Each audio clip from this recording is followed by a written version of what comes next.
चुनांची, मैंने आपके फ्लैट पर फ़ोन किया ताकि मैं आरान का चक्कर लगा आऊं। आपसे मुलाकात ना हो सकी तो मैंने सुलेमान को गांव फ़ोन किया और मैं आरान चला गया और अब वहीं से वापसी हो रही है।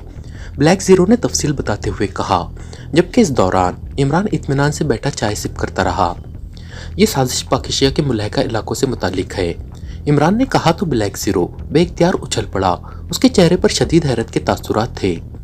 आपको मालूम है इस बारे में, लेकिन आपने तो मुझसे कभी कोई बात नहीं की, ब्लैक ज़ीरो ने कहा। यहाँ इस सिलसिले में काम हो चुका है। पाकिस्तान के एक सियासतदान ने, जिसका नाम बशीर अहसन है, कौमी असेंबली में तकरीर करते हुए बताया है कि पाकिस्तान से मुलहका आज़ाद इलाकों पर कब्जा करने के लिए काफिरिस्तानी और इसराइली फौजी कमांडोज यहाँ डंप कराए गए भारी मिकदार में जदीद तरीन असला के जरिए पाकिस्तान से इन इलाकों को अलहदा कराने की साजिश में मुलविस हैं। इस तकरीर के बाद पाकिस्तानी फौज हरकत में आई और उन्होंने डंपशुदा असला पकड़ लिया, लेकिन उस सियासतदान को गोली मरवा दी गई।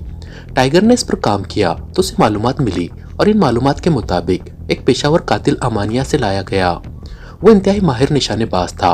उसने एक जलसा आम में तकरीर करते हुए सियासतदान को दूर एक बिल्डिंग की तीसरी मंजिल की खिड़की से दूर मार राइफल के जरिए एक फायर किया और वो गोली सियासतदान की कनपट्टी में घुसकर दिमाग को क्रॉस करके दूसरी साइड से निकल गई और सियासतदान मौके पर ही हलाक हो गया। इस सिलसिले में अखबारात में ग्रे हाउंड्स नामी तंजीम का जिक्र भी आया, लेकिन फिर खामोशी तारी हो गई। ऐसे कत्ल चूंकि हर मुल्क में आम तौर पर होते रहते हैं, इसलिए मैंने भी ज़्यादा ख्याल नहीं किया। लेकिन फिर ये बात सामने आई कि ग्रे हाउंड्स के पीछे यहूदी लॉबी है तो मैं चौंक पड़ा। मैंने सर सुल्तान के जरिए वजारत दाखिला से सियासतदान बशीर अहसन की फ़ाइल मंगवाई, लेकिन उसमें बस FIR की नकल और चंद तफ्तीशी बातों के सिवा और कुछ ना था। उससे ज़्यादा तो टाइगर ने एक दिन में मालूम कर लिया था। फाइल में सिर्फ यही दर्ज था कि पेशावर कातिल अमानिया से आया था। उसने एक बिल्डिंग की खिड़की से जलसा करते हुए बशीर अहसन को गोली मारकर हलाक कर दिया और किसी को यह भी मालूम ना हो सका कि फायर कहां से हुआ है। इसलिए कातिल वहां से निकल जाने में न सिर्फ कामयाब हो गया, बल्कि रात तक वो मुल्क छोड़कर वापस अमानिया पहुंच जाने में भी कामयाब हो गया। अभी तक ये मसला सिर्फ असला की स्मगलिंग तक महदूद था। कौमी असेंबली में जो तकरीर बशीर अहसन ने की, उसका रिकॉर्ड भी मैंने मंगवा लिया। उसमें भी जदीद असला के डंप किए जाने की बातें थी। किसी साजिश का कोई जिक्र न था, लेकिन यहूदी लॉबी के इस कत्ल से मुंसलिक होने पर मुझे बेचैनी थी। मैंने अमानिया में एक पार्टी को कॉल किया। उसने ये तो बता दिया कि अमानिया के दारुल हुकूमत ग्रीनलैंड में ग्रे हाउंड तंजीम का हेडक्वार्टर है और इंचार्ज का नाम जेफर्ट है, लेकिन ये हेडक्वार्टर कहाँ है ये उसने बताने से इनकार कर दिया। यहूदी लॉबी के बारे में भी वो कोई बात ना बता सका। फिर मैंने अपने एक पुराने दोस्त अल्फर्ड से बात की तो उसने बताया कि उसे सिर्फ इतना इल्म है कि क्रीमिया की सरपरस्ती में इसराइली और काफिरिस्तानी हुकूमतें मिलकर पाकिस्तान को गैर मुस्तहकम करने की कोई साजिश कर रही हैं, लेकिन उसकी तफसील का इल्म नहीं है। ये सुनकर मैं वापस आ गया ताकि यहाँ से उस साजिश को चेक किया जा सके। इमरान ने तफसील बताते हुए कहा, ओ तो ये मसला है। ब्लैक ज़ीरो ने होंठ चबाते हुए कहा, क्या? इमरान ने चौंक कर पूछा। मैंने आरान जाकर उस इसराइली नुमाइंदे डेविड को ढूंढ निकाला। वो अपने असल नाम से ही सयाहों के एक मशहूर होटल में रह रहा था। मैं इंतजार में था कि काफिरिस्तानी नुमाइंदा भी वहां पहुंच जाए, फिर उनके दरमियान होने वाली गुफ्तगू रिकॉर्ड कर ली जाए। चुनांचे मैंने भारी मुआवजा देकर 7 वाला कमरा इंगेज कराया और फिर वहां ऐसे ताकतवर आलात नस्ब करा दिए जिनकी मदद से 7 वाले कमरे में होने वाली तमाम बातचीत ना सिर्फ सुनी जा सकेगी बल्कि उसे टेप भी किया जा सकेगा। लेकिन शायद वो दोनों खुद बेहद मोहतात थे या उन्हें कोई इत्तला मिल गई थी कि वो दोनों उस कमरे में इकट्ठे ही नहीं हुए थे और किसी और जगह बातचीत करके वापस अपने मुल्कों में चले गए। तो मैं वापस आ गया ताकि आपसे इजाज़त लेकर इस केस पर मज़ीद काम किया जाए। अलबत्ता उस काफिरिस्तानी नुमाइंदे के बैग से एक छोटी डायरी से मिली है जिसमें दर्ज है कि पाकिस्तान के मुलहका इलाकों में तहरीक आज़ादी को मज़ीद हवा दी जानी ज़रूरी है, उस पर मज़ीद कार्रवाई होनी चाहिए। लेकिन चूंकि वहाँ ऐसी कोई तहरीक आज़ादी नहीं चल रही थी, इसलिए मैं यही सोचता रहा कि यह कोई कोड हो सकता है। इसलिए आपकी बात सुनकर मैं चौंका था। ब्लैक ज़ीरो ने कहा, वो डायरी कहाँ है? इमरान ने कहा तो ब्लैक ज़ीरो ने कोट की अंदरूनी जेब से एक छोटी सी डायरी निकालकर इमरान की तरफ बढ़ा दी। इमरान ने डायरी ली और उसे खोलकर सरसरी तौर पर उसके सफ़ात पलटने शुरू कर दिए। फिर वो एक सफ़े पर रुक गया और उस सफ़े को बगौर देखकर उसने एक तवील सांस लेते हुए डायरी बंद करके मेज़ पर रख दी। कोई ख़ास बात? ब्लैक ज़ीरो ने कहा। हाँ, इस डायरी में एक आम से कोड में लिखा है कि पाकिस्तान के मुलहका इलाकों में ऑपरेशन 1 मुकम्मल किया जा रहा है। इमरान ने फ़ोन सेट उठाकर अपने सामने रखते हुए कहा, ऑपरेशन 1 क्या होता है? ब्लैक जीरो ने हैरत भरे लहजे में कहा। नाम है ऑपरेशन का, अब पता नहीं ऑपरेशंस की गिनती मौजूद है या नहीं, या सिर्फ 1 तक ही मामला महदूद कर दिया गया है। इमरान ने रिसीवर उठाकर नंबर प्रेस करते हुए कहा और ब्लैक जीरो ने शर्मिंदा से अंदाज में सर हिला दिया क्योंकि उसका सवाल वाकई बचकाना था। Inquiry please. राब्ता होते ही एक निस्वानी आवाज सुनाई दी। लहजा यूरोपी था। क्रशलैंड ट्रेडर्स का नंबर दे दे, इमरान ने कहा तो दूसरी तरफ से चंद लम्हों के तवक्कुफ के बाद नंबर बता दिया गया। तो इमरान ने क्रेडल दबाया और टोन आने पर उसने एक बार फिर नंबर प्रेस करने शुरू कर दिए। क्रशलैंड ट्रेडर्स। राब्ता होते ही दूसरी तरफ से एक निस्वानी आवाज सुनाई दी। पाकिस्तान से अली इमरान बोल रहा हूँ, मास्टर क्रशलैंड से बात कराओ, इमरान ने कहा। पाकिस्तान से? ओ अच्छा, होल्ड करें, दूसरी तरफ से कहा गया और इसके साथ ही लाइन पर खामोशी तारी हो गई। हेलो, मास्टर क्रशलैंड बोल रहा हूँ, एक बहुत भारी और सख्त मर्दाना आवाज सुनाई दी। कितनी लैंड अब तक क्रश कर ली है? इमरान ने कहा। ओ, कौन बोल रहा है? इस बार मास्टर की आवाज में सख्ती ज्यादा उभर आई थी। Ali Imran, MSc DSc Oxon. Imran ने इस बार अपनी डिग्रियों समेत तारुफ कराते हुए कहा। अरे अरे ओ, तुम वो इमरान तो नहीं हो जो बेहद शरारती बॉय है, इंतहाई नॉटी बॉय। इस बार दूसरी तरफ से कदरे बौखलाए हुए लहजे में कहा गया। इसका मतलब हुआ कि अभी तक तुम्हारी याददाश्त में मेरा नाम मौजूद है क्योंकि आंटी तहफ्फुज लैंड मेरी आंटी है, इमरान ने कहा। तो दूसरी तरफ से एक जोरदार कहकहा सुनाई दिया। ओ, बड़े तवील अरसे बाद तुम्हारी आवाज और तुम्हारी ये खूबसूरत बातें सुनी है। तुम्हारी आंटी वाकई तुमसे अपनी औलाद से भी ज्यादा मोहब्बत करती थी, मास्टर क्रशलैंड ने कहा। थी का क्या मतलब हुआ? इमरान ने उछलते हुए कहा। वो 2 साल पहले एक रोड एक्सीडेंट में हलाक हो गई। उसके आखिरी फिक्रे थे कि अगर मेरा बेटा इमरान यहाँ होता तो मुझे मरने ना देता। उसे तुम पर इस कदर एतमाद था कि शायद दुनिया में और किसी पर भी ना होगा, लेकिन ना तुम्हारा नंबर मेरे पास था और ना ही मुझे तुम्हें तलाश करने की फुर्सत थी, मास्टर क्रशलैंड ने कहा। बहुत अफसोस हुआ, आंटी अजीम खातून थी, इंतहाई मोहब्बत करने वाली, प्यार करने वाली। काश मुझे भी इत्तला मिल जाती तो मैं यकीनन उनकी जिंदगी में उन तक पहुंच जाता, इमरान ने अफसोस भरे लहजे में कहा। इंसान इन मामलात में वाकई मजबूर है। बहरहाल तुम बताओ कैसे फ़ोन किया है, मास्टर क्रशलैंड ने जवाब देते हुए कहा। एक बैनुल अक़वामी तंजीम है जिसका नाम ग्रे हाउंड्स है। आम हालात में तो ये तंजीम असला और ड्रग की स्मगलिंग का काम करती है, लेकिन पाकिस्तान में उसकी सरपरस्ती में एक ऐसा खेल खेला जा रहा है जो पाकिस्तान को गैर मुस्तहकम कर देगा, इमरान ने कहा। अच्छा, फिर तुम मुझसे क्या चाहते हो, मास्टर क्रशलैंड ने कहा। हमें इस खेल का इल्म नहीं हो रहा, सिर्फ इतना इल्म हो सका है कि ये तंजीम पाकिस्तान से मुलहका आज़ाद इलाके में जदीद असला भारी मिकदार में डंप कर रही है, जिसका इंकशाफ हमारे उस इलाके से ताल्लुक़ रखने वाले कौमी असम्बली के मेंबर ने असम्बली में अपनी तकरीर के दौरान किया। इस खेल में इसराइली और काफिरिस्तानी नुमाइंदे शरीक हैं। उनके दरमियान एक मीटिंग आरान में हुई है, लेकिन इस मीटिंग की तफसीलात नहीं मिल सकी। मुझे मालूम है कि तुम्हारा ताल्लुक़ ऐसी तंजीमों से बहुत करीबी रहता है क्योंकि तुम भी असला और ड्रग दोनों का वसी पैमाने पर कारोबार करते हो, इमरान ने कहा। तुम ठीक कह रहे हो, मुझे ग्रे हाउंड्स के बारे में मुकम्मल इल्म है, लेकिन ये बात मेरे नोटिस में नहीं है कि ग्रे हाउंड्स असला और ड्रग से हटकर मुल्की सतह पर ऐसे साजिशाना किरदार भी अदा करती है। ये बात मैं पहली बार तुम्हारे मुंह से सुन रहा हूँ, मास्टर क्रशलैंड ने कहा। तुम मालूमात तो कर सकते हो, मैं बाद में फ़ोन कर लूँगा, इमरान ने कहा। ठीक है, तुम 2 घंटे बाद मुझे फ़ोन करना, उम्मीद है मैं मालूमात हासिल कर लूँगा, मास्टर क्रशलैंड ने कहा। तो इमरान ने उसका शुक्रिया अदा करके रिसीवर रख दिया।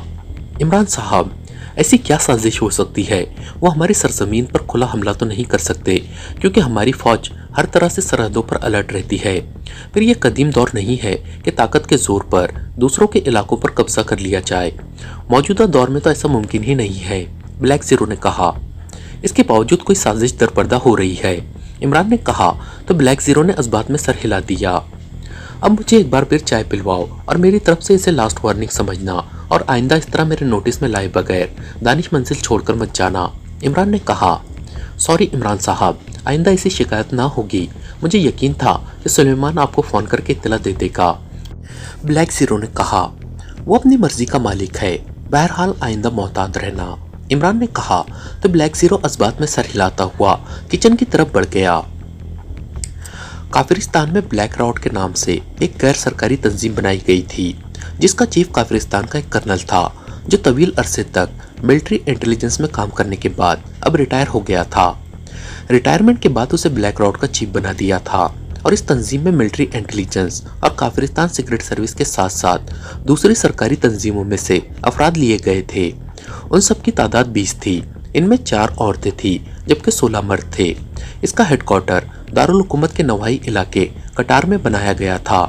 गो ये तंजीम दरअसल सरकारी ही थी, लेकिन इसे गैर सरकारी इसलिए जाहिर किया गया था ताकि पाकिस्तानी एजेंट इसके बारे में मशकूक ना हो। ब्लैक रॉड के हेडक्वार्टर में बने हुए शानदार ऑफिस में कर्नल विशान बैठा एक फाइल पढ़ रहा था कि पास पड़े हुए फोन की घंटी बज उठी तो उसने हाथ बढ़ाकर रिसीवर उठा लिया। यस, कर्नल विशान ने कहा। सर, एक्रीमिया से आने वाली परवाज एयरपोर्ट पर लैंड करने वाली है। दूसरी तरफ से एक मुअद्दिबाना निस्वानी आवाज सुनाई दी। तुम उसे साथ लेकर ऑफिस आ जाओ, मैं एक जरूरी काम में मसरूफ हूँ इसलिए खुद नहीं आ सकता। कर्नल विशान ने कहा। यस सर, हुक्म की तामील होगी। दूसरी तरफ से कहा गया तो कर्नल विशान बेइख्तियार मुस्कुरा दिया और उसने रिसीवर रख दिया। ये इत्तला देने वाली उसकी असिस्टेंट पूर्णिमा थी, लेकिन वो उसे पूर्णिमा की बजाय नोमा कहकर पुकारता था। कर्नल विशान ने सारी उम्र शादी न की थी, जबकि नोमा का खाविन तवील अरसा पहले एक एक्सीडेंट में हलाक हो गया था। चूंकि पूर्णिमा की कोई औलाद न थी, इसलिए उसने दोबारा शादी न की थी और अब कर्नल विशान और नोमा दोनों दोस्तों के अंदाज में इकट्ठे रहते थे। लेकिन ऑफिस टाइम में कर्नल विशान उसे बतौर असिस्टेंट ही डील करता था, जबकि नोमा भी उसे बॉस के अंदाज में ट्रीट करती थी। गो कर्नल विशान ने नोमा को ये कहकर एयरपोर्ट भिजवाया था कि इसराइल से कर्नल जेम्स आ रहे हैं और कर्नल विशान को इस वक्त इत्तला दी जाए जब परवाज लैंड करने वाली हो, और नोमा ने यही इत्तला देने के लिए फोन किया था। लेकिन कर्नल विशान ने जरूरी काम का बहाना कर दिया। वो दरअसल अपनी बेइज्जती समझ रहा था कि वो ब्लैक रॉड का चीफ होकर आने वाले का इस्तकबाल करे जो इसराइल की एक सरकारी एजेंसी में काम करता था, उसका चीफ ना था। फिर तकरीबन पौन घंटे बाद कमरे का दरवाजा खुला और एक लंबे कद और वर्जिशी जिस्म का मालिक जिसने ग्रे रंग का सूट पहना हुआ था अंदर दाखिल हुआ तो कर्नल विशान उसके इस्तकबाल के लिए उठ खड़ा हुआ। उसके पीछे नोमा थी जिसने जीन्स की पैंट और जीन्स की जैकेट पहनी हुई थी। उसके डार्क ब्राउन कलर के बाल उसके कांधों पर पड़े हुए थे। आने वाला इसराइली एजेंट कर्नल जेम्स था। कर्नल विशान ने कर्नल जेम्स का बड़े दोस्ताना अंदाज में इस्तकबाल किया और फिर उसकी पसंद पर उसे उसकी मतलूबा शराब भी मुहैया कर दी गई। आपके बारे में मुझे बताया गया है कि आप अब भी फील्ड में काम करते हैं, क्या वाकई? कर्नल जेम्स ने शराब सिप करते हुए कहा। तो आपका क्या ख्याल है कि अब मैं बूढ़ा हो चुका हूँ? कर्नल विशान ने मुस्कुराते हुए कहा। नहीं, मैं बुढ़ापे या जवानी की निस्बत से बात नहीं कर रहा। आप तो मुझसे भी ज्यादा जवान हैं। मैंने ये बात इसलिए की है कि आप एक बड़ी तंजीम के सरबराह हैं और बॉस अक्सर फील्ड का काम नहीं किया करते। कर्नल जेम्स ने कहा। मुझे दफ्तर में बैठने से ज्यादा फील्ड में काम करने का ज्यादा लुत्फ आता है। बहरहाल, आप अगर इजी हो गए हो तो हम मीटिंग रूम में बैठकर असल मामले पर बात कर लें। कर्नल विशान ने कहा। हाँ ठीक है, कहाँ जाना है? कर्नल जेम्स ने उठते हुए कहा तो कर्नल विशान और नोमा भी उठ खड़े हुए। फिर ऑफिस के उकुब में मौजूद एक कमरे में जाकर बैठ गए। नोमा ने उस कमरे का दरवाजा बंद करके दीवार पर लगे बटन प्रेस किए तो दरवाजे के सामने ब्लैक रंग की शीटें नमूदार हो गई। अब यहाँ खुलकर बात हो सकती है, कर्नल विशान ने कहा। मौजूदा सूरत हाल क्या है और ऑपरेशन सैंडम कब मुकम्मल होगा? कर्नल जेम्स ने कहा। कर्नल जेम्स, एक बार 2 खुसूसी जगहों पर असला डंप किया गया, लेकिन उस इलाके के कौमी असम्बली के एक मेंबर को उसकी इत्तला मिल गई। उसने कौमी असम्बली में इसका इंकशाफ कर दिया, जिस पर फौज हरकत में आ गई और ये दोनों जखीरे बरामद कर लिए गए। हमने उस सियासतदान को हलाक करा दिया। उसके बाद आरान में हमारे नुमाइंदे और आपके नुमाइंदे के दरमियान मीटिंग हुई और ये तय पाया कि आप यहाँ खुद आकर हालात का जायजा लें और फिर आप और मैं मिलकर ये फैसला करें कि ऑपरेशन सेंडम का आगाज कब किया जा सकता है और इसका अंजाम क्या होगा। कर्नल विशान ने कहा। आपके पास इस सारे इलाके का नक्शा मौजूद है जहाँ ऑपरेशन होना है? कर्नल जेम्स ने कहा। हाँ है। नोमा, अलमारी से नक्शा निकालो। कर्नल विशान ने एक तरफ खामोश बैठी नोमा से कहा। Yes chief. नोमा ने उठते हुए मुअद्दबाना लहजे में कहा और फिर एक तरफ मौजूद अलमारी खोलकर उसने एक रोलशुदा नक्शा निकाला और अलमारी बंद करके वो वापस मुड़ी और उसने नक्शा खोलकर दोनों कर्नलों के दरमियान मेज पर रख दिया और उसे दोबारा मुड़ने से बचाने के लिए उसने उसकी दोनों साइडों पर पेपर वेट रख दिए और खुद पीछे हटकर उस कुर्सी पर बैठ गई जिस पर वो पहले बैठी हुई थी, जबकि कर्नल जेम्स और कर्नल विशान दोनों नक्शे पर झुक गए। यह है आज़ाद इलाका, इंतहाई खूबसूरत और सरसब्ज इलाका। इधर काफिरिस्तान है, उधर बहादुरिस्तान और इधर शुक्रान। कर्नल विशान ने उंगली नक्शे पर रखकर कर्नल जेम्स को समझाते हुए कहा, ठीक है, हमारा टारगेट कहाँ है? कर्नल जेम्स ने कहा, ये पहाड़ी चाकास कहलाती है। इस पहाड़ी के अंदर खुफिया मिसाइल फैक्ट्री है। उसका रास्ता शुक्रान की सरहद पर है, इधर नहीं है। उस रास्ते की चेकिंग पाकिस्तानी फौज के साथ साथ कुछ फासले पर बनी हुए शुक्रान की चेक पोस्ट से भी की जा सकती है। कर्नल विशान ने कहा, एसएस मिसाइल तैयार हुआ है या नहीं? कर्नल जेम्स ने कहा, नहीं, लेकिन तैयारी के आखिरी मराहिल में है। इत्तला के मुताबिक उसे तैयार होने में अब सिर्फ चंद माह का अरसा रह गया है। कर्नल विशान ने कहा, आपका कोई आदमी उस फैक्ट्री के अंदर मौजूद है या नहीं? कर्नल जेम्स ने कहा, पहले था, लेकिन फिर अपनी लापरवाही से चेक हो गया और मारा गया। कर्नल विशान ने कहा, तो ये मालूमात जो आप दे रहे हैं कितने अरसा पहले की है? कर्नल जेम्स ने चौंक कर पूछा। 1 माह पहले की है, जब वो पकड़ा गया। उससे 2 रोज पहले उसने ये मालूमात मुहैया की थी। कर्नल विशान ने जवाब देते हुए कहा, उसने उन्हें आपके बारे में बताया होगा। कर्नल जेम्स ने कहा, नहीं, हमने जदीद तरीन मशीनरी से उसकी याददाश्त से असल बात वाश कर दी थी। वो सिर्फ काफिरिस्तानी था और बस। कर्नल विशान ने जवाब देते हुए कहा, असला कहाँ डंप किया गया था? कर्नल जेम्स ने कहा, चाकास पहाड़ी की दोनों जानिब गहरी खाइयाँ है, वहाँ इंतहाई ताकतवर बम ब्लास्ट पलटियों को डंप किया गया था। पहाड़ी की ओट की वजह से ये दोनों जगह चेक नहीं हो सकती। आखिर में रिमोट कंट्रोल बम वहां पहुंचा दिया जाता और ऑपरेशन सेंडम के बाद उन दोनों डंपशुदा जखीरों को रिमोट कंट्रोल से ब्लास्ट कर दिया जाता और फैक्ट्री तो एक तरफ पूरी पहाड़ी तिनकों की तरह उड़कर फिजा में बिखर जाती। और समझा यही जाता कि चूंकि हम फैक्ट्री में दाखिल नहीं हो सके, इसलिए हमने इंतकामन ये कार्रवाई की है, जबकि मेरे आदमी पहले ही फार्मूला वहां से निकाल चुके होंगे और फिर उस फार्मूले की एक कॉपी काफिरिस्तान के पास रहेगी और एक कॉपी इसराइल के पास, और दोनों ममालिक एसएस मिसाइल तैयार करेंगे ताकि अगर पाकिस्तान किसी एक फैक्ट्री को तबाह कर दे तो दूसरी काम करती रहे। कर्नल विशान ने तफसील से जवाब देते हुए कहा, ठीक है, अब मेरा राउंड कब होगा और कैसे, ताकि मैं अपनी तफसीली रिपोर्ट इसराइल के सदर को दे सकूं? कर्नल जेम्स ने कहा, आप, मैं और नोमा तीनों पहले यहाँ से पाकिस्तान के दारुल हुकूमत जाएंगे।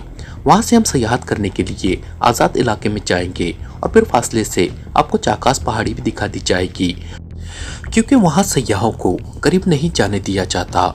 कर्नल विशान ने कहा, लेकिन अब असले का क्या होगा? फैक्ट्री कैसे तबाह की जाएगी? कर्नल जेम्स ने कहा, मैंने पहले भी बताया है कि अब वहाँ असला डंप नहीं किया जा सकता। वहाँ इंतहाई सख्त चेकिंग शुरू कर दी गई है। कर्नल विशान ने कहा, वो तो होना थी, लेकिन अब फार्मूला हासिल करने का क्या प्लान है, और वो भी इस तरह कि उनको इस बारे में मालूम ही ना हो? कर्नल जेम्स ने कहा, उस फैक्ट्री में एक साइंसदान डॉक्टर इकराम है, उससे बातचीत फाइनल हो चुकी है। इंतहाई भारी मुआवजे के गारंटेड चेक उन्हें वक्त पर दिए जाएंगे। उस डॉक्टर इकराम ने उस फार्मूले की कॉपी भी कर ली है, जिसकी फिल्म को उसने ऐसे मटेरियल में बंद किया है जिसे चेक नहीं किया जा सकता। वो फिल्म हम तक पहुंचा दी जाएगी। कर्नल विशान ने कहा, कैसे? क्या वो फिल्म लेने पाकिस्तान जाएंगे या वो फिल्म देने काफिरिस्तान आएगा? कर्नल जेम्स ने कहा, साइंसदानों पर बगैर इजाज़त मुल्क से बाहर जाने पर पाबंदी है। हमारा एक आदमी वहाँ आज़ाद इलाके में एक दुकानदार के रूप में मौजूद है। वो फिल्म उस दुकानदार तक पहुँचा दी जाएगी और अकाउंट की रसीद उसे मिल जाएगी। उसके बाद वो हमारा आदमी वो फार्मूला हमारे पास पहुँचा देगा। कर्नल विशान ने कहा, ऐसा कब तक होगा? कर्नल जेम्स ने कहा, डॉक्टर इकराम हमारे दुकानदार के पास आता जाता रहता है। 1 हफ्ता पहले वो आया था और उसने कहा था कि 10 रोज बाद वो फिल्म दुकानदार तक पहुंचा देगा। अभी इन 10 दिनों को पूरा होने में 2 दिन बाकी हैं। कर्नल विशान ने जवाब दिया, और फार्मूला मिल जाने के बाद उस फैक्ट्री को कैसे तबाह किया जाएगा? कर्नल जेम्स ने कहा, यह काम भी डॉक्टर इकराम ने अपने जिम्मे ले लिया है।